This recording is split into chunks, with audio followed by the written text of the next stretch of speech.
I can confidently say, even though I don't speak for the entire gaming community, most of us are glad, if not happy, to see some of these video game adaptations for movies and TV shows start to feel like they're finding their footing and actually trying to respect the source material of the property for fans to enjoy, and maybe hopefully get some new fans to come in and hopefully see the reasoning as to why people really love these franchises. Because for a while, that was never the case. And so with this, I'm just happy that, we can finally rest assured knowing that, hey, no matter what we can say, at least something's done right in terms of trying to get the vibes and the understanding of what makes these properties so interesting for all video game audiences to really enjoy.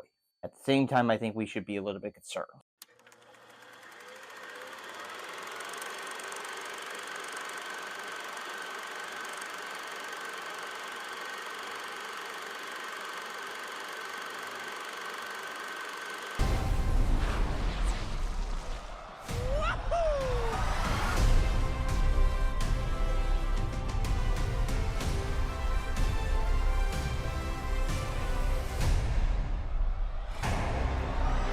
Hello, maggots.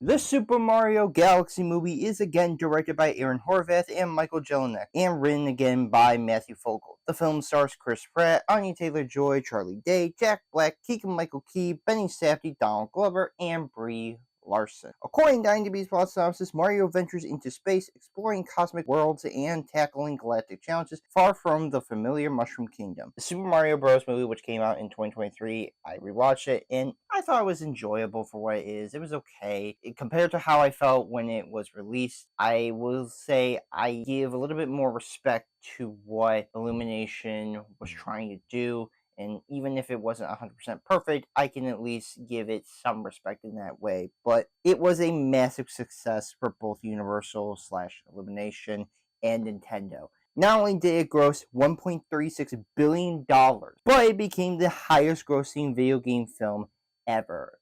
As of this recording, as of right now, it still holds that record, and I totally understand why. It's because it's Mario. It's very much a iconic video game mascot to this day. Everyone still plays some form of a Mario game from Nintendo. Whether you are a casual or a hardcore fan, you cannot deny that is the impact that this Italian plumber has had on the world for such a long time. Of course, naturally, a sequel was 100% definite. There's no denying that if you make the $1 billion club, oh yeah, you're getting a sequel. No doubts about that. You are guaranteed the chance to make another movie, especially if you're bringing in that kind of money. Oh no, we can't pass up on this. Universal just sees opportunity in that market. With this one now being based on the Super Mario Galaxy game from 2007, which I had heard from some fans who were saying that they were kind of surprised that they chose to went with Super Mario Galaxy rather than something like Super Mario Land, World. They just went straight to Galaxy. And while some were kind of confused, I had heard that a lot of fans were very excited because, of course, the Super Mario Galaxy game had offered for Nintendo fans. Most of them were saying this is going to be amazing because the story, even if it's not 100% in depth, is easily like within top 10, maybe top 5 Mario games from Nintendo, or even just Nintendo games in general, because of how much it has had this huge effect for fans of this series or just this company as a whole. So maybe this could be Illumination's chance to improve the issues with what the previous film had kind of had and just hopefully make a fun film. I'm not saying I'm looking for an Oscar-worthy animated feature. I'm not asking for that. I know what I'm into, okay? I'm in a Mario movie, okay? I'm not looking for anything 100% deep. Just give me something good to work with, and I can hopefully try to forgive the fault a bit of the first movie and hopefully be like, alright, now we're starting to get somewhere in a more positive way. That said, this is not only a step down from the last movie, but this was just a complete mess. I'm not saying this is an awful movie. I'm not saying this is one of the worst movies ever made or worst animated feature. I'm not saying that at all, because there are aspects of this movie that I truly still really like. And in a way, one area that I think definitely improved, but I'm not gonna deny you guys, for as much as this is a Mario movie, I was a little bit expecting, more. I know that's very hard to say for a Mario movie, but just stick with me as I get to my problems. But before I do that, let me just give you now my positives. The voice acting is fine. Just like the previous film, the cast is enjoyable and doing the best with what they are given. And again, they do seem to have fun. I'm not going to take away the fact that the cast seemed to really have a blast when working on this movie. As much as I got my disagreements with Chris Pratt as a person, he's alright. He's still fine as Mario. I'm not going to take that away from him. I'm sure kids that are younger than me are really liking him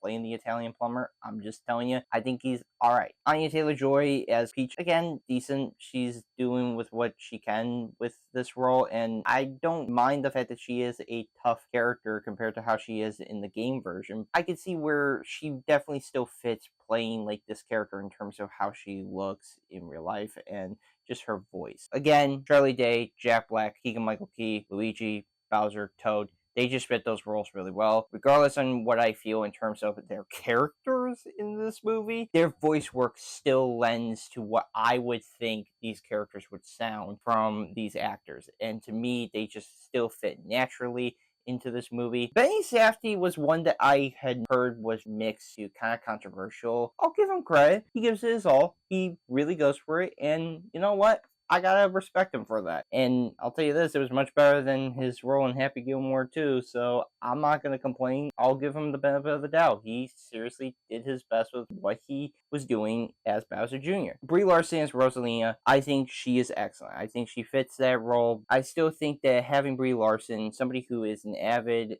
Nintendo fan, somebody who plays the games, yeah, I think her voice fits naturally into this movie. Donald Glover, it's strange to hear him be Yoshi because honestly, you wouldn't notice. But I'll give him credit. It still fits. He naturally just gets the voice down, and I got no problems with him. The direction is admirable. Again, directors Aaron Horvath and Michael Jelenic captures the scope and scale of the world of Mario. Clearly, they show their love and passion for what this series is. I'm not going to take that away from them. I think these two guys just understand what makes Mario's world, his galaxy, his everything feel so alive and lived in a way where everybody just gravitates to the fact that this really does feel like the Mario world has now fully come to life and really going beyond just the Mushroom Kingdom and going to different planets and again seeing all of these characters that you see that are in throughout the games. I gotta give him credit. For as much as I can have my problems with this movie,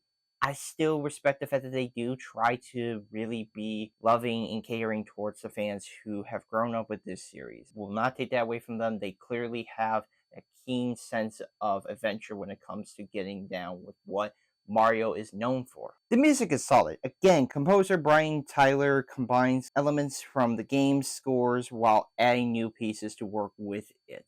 Just like how the last movie was, he adds a little like motifs or little sprinklings of the scores from the other games that are throughout the Mario series and still brings it in here in a nice and genuine way. And thank God I can say this, they got rid of the licensed music. This is definitely one where they stepped up, where they heard that criticism and they completely got rid of pretty much all the licensed music in this. Maybe like one song doesn't have its lyrics, but still it uses one licensed song, but for the most part, it doesn't go too far and it's able to just rely on the orchestral score and Brian Tyler's genius with regards to bringing the Mario music to life. And that to me is still the highlight of these two movies is the music from Brian Tyler because he understands what makes Mario just such a fascinating and fun character to really follow. The action is stellar. Every action set piece feels exciting and fun to watch, giving fans something to be amazed by. Most people will agree that the action in this movie is fun, is very fast, and very exciting to see watching all these different characters taking down all the Koopas and Goombas and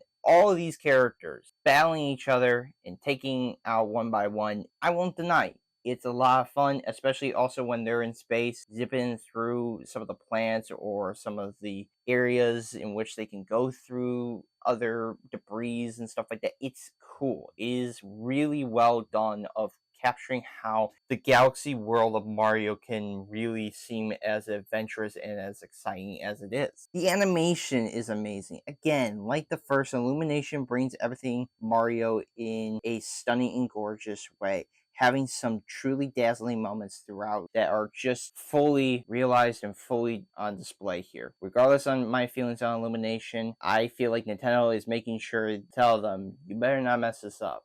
And they don't. They stick to what Nintendo has always done with these characters and just literally translating them from the game to the big screen. And it's really dazzling, very gorgeous, very bright, very colorful, really giving you the sense of what makes Nintendo such a beloved company with regards to how they have Mario just being out there for the world to just love and enjoy. So if there is one thing that I think this movie does well at, is definitely animation, because they are able to really, again, just translate what was there from the games into the movies, and that's really awesome to see that fully coming true. But beyond that, this film just became one giant egg. I would really want to say a Yoshi egg, but just an egg and nothing else to make this an improvement. Okay, I cannot lie, you guys. For as much as I can talk about the things I like, I gotta really talk about the things I don't like about this movie. So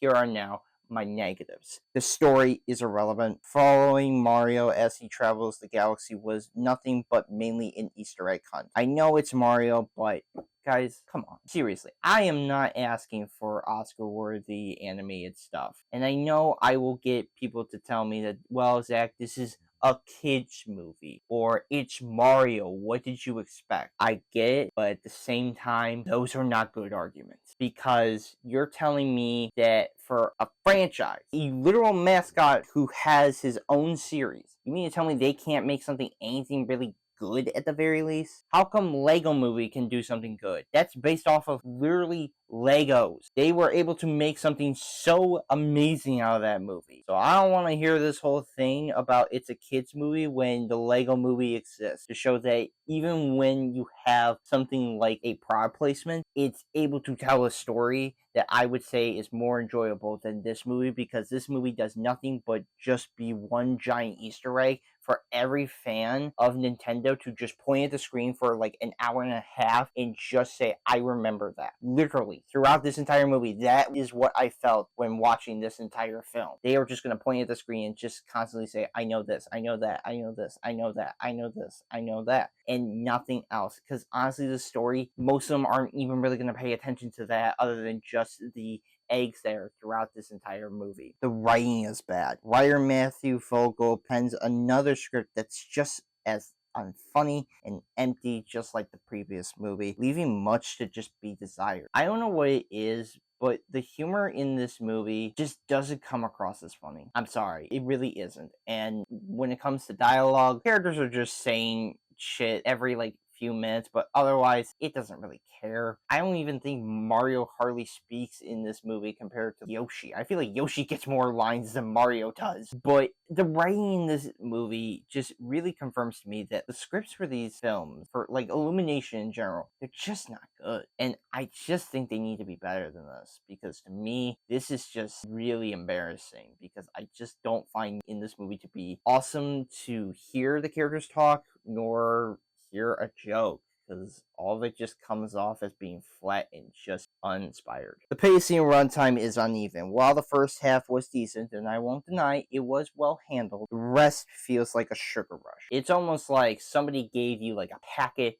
full of sugar instead of like a nice candy or a nice like dessert. That's what it feels like to me. With a runtime of 1 hour and 38 minutes, it just leads to a crash out. This movie is just reliant on, because we don't have a story, we just need to go. Just go and don't stop. And I know people will tell you there's a plot to this movie. I'm telling you, for as much as they can tell me that, I don't buy it, because I feel like most people, again, are just going to be focusing on the Nintendo Easter eggs. That's all they're going to do. And this movie just flies by to make sure you know they don't have anything, so they just got to go, go, go, go. And it makes me look back at the first movie's story and be like, you know what? Maybe I was too harsh on you, because even with the pacing runtime of that movie, that worked. That was actually not bad. Here, this just feels like because they don't got a story to really help itself, they just need to keep this going along. And it just constantly feels like every action set piece in this movie takes up a majority of this film, or even a storyline that just kind of is brought up and then it's quickly dropped off and then it just moves on to the next thing. That's what it feels like to me. It's just constantly picking up stuff, dropping, picking up stuff, dropping. That's all it is, and that's all it ever will be. The editing is messy. Scenes would feel like it's rushing through its plot, and again, plot, and action too much. Almost as if I'm watching a TikTok video. That is the one thing that I don't ever want to say, but I gotta say it. Yes, I feel like I was watching a TikTok movie because of how much this movie is just quickly just stitched together to just constantly keep things going. And there's no downtime. It doesn't feel like the editing ever feels like it coalesces. It's just constantly like bits and pieces, choppy all over the place. Even in some action sequences, while it can be exciting, it just constantly feels like it's just chopping away, so that way they could just quickly get through this as fast as possible. And that's very bad to see a movie of this caliber just do something like that. The pilot subplot is pointless. While it was cool to see this character, and I don't want to mention it because if you manage to avoid the spoilers, even by Nintendo, I'm not going to say who it is as much as I want to. His importance doesn't really add much. Feeling shoehorned into this film other than just, again, hey, I know who that is. I know who that character is. And honestly, for as much as I love this Nintendo character, to be honest, he wouldn't really change much of the plot. He really wouldn't. You could get rid of him and you could replace him with anybody else that wasn't this character. And me, why? Seriously, from what I've heard with what Nintendo is planning on doing, it's like, man, I feel like this is kind of pointless. I feel like you adding him into this movie just then makes things even more pointless for what this film has to offer in terms of entertainment. And that's just truly sad because, again, I can't deny even the actor who's voicing him, not bad. Really good work, but why? I understand what this film is. Okay, I understand what it is.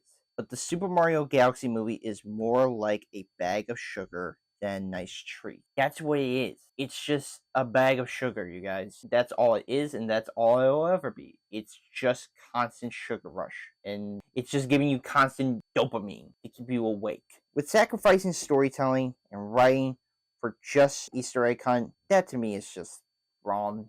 That's just sad.